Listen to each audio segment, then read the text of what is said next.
Let's look at how to create great presentations using a map and a 2-minute message. We'll see that these tools help tremendously to tame and exploit whatever material we have.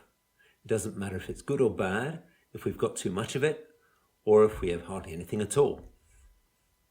Usually, we have lots of material. This makes it very hard to decide what to focus on and to create concise presentations that people will want to listen to.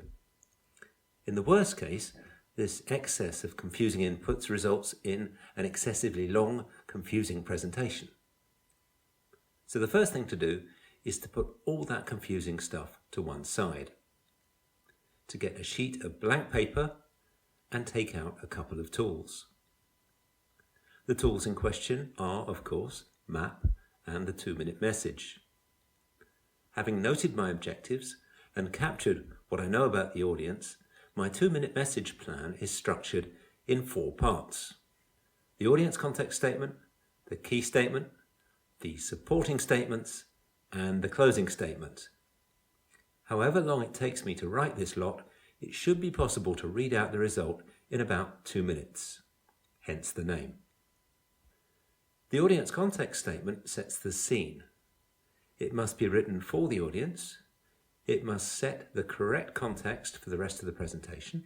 In other words, it must set audience expectations to what I'm about to talk about.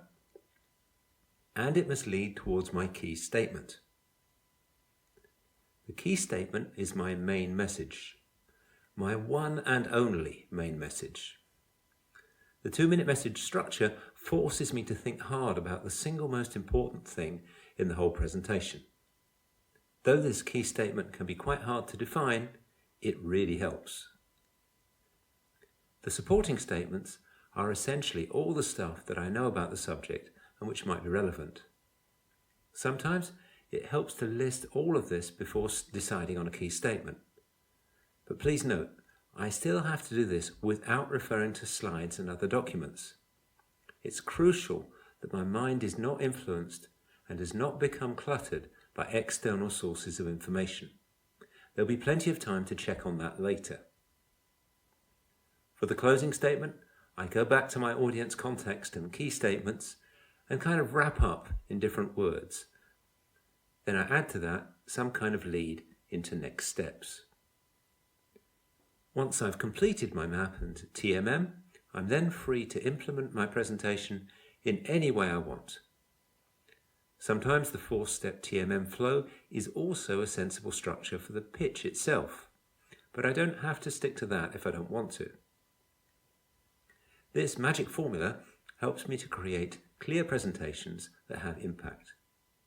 This preparation technique is suitable for pitches of any type, including the famous elevator pitch. And, in a more general sense, explaining things in such a structured way can help me in all sorts of tricky situations. To sum up, the combination of map and TMM ensures that I have a focused message. It helps me make the most of whatever material is available, however imperfect. And, really important, it prevents me from being a slave to that material. I stay in control of my message.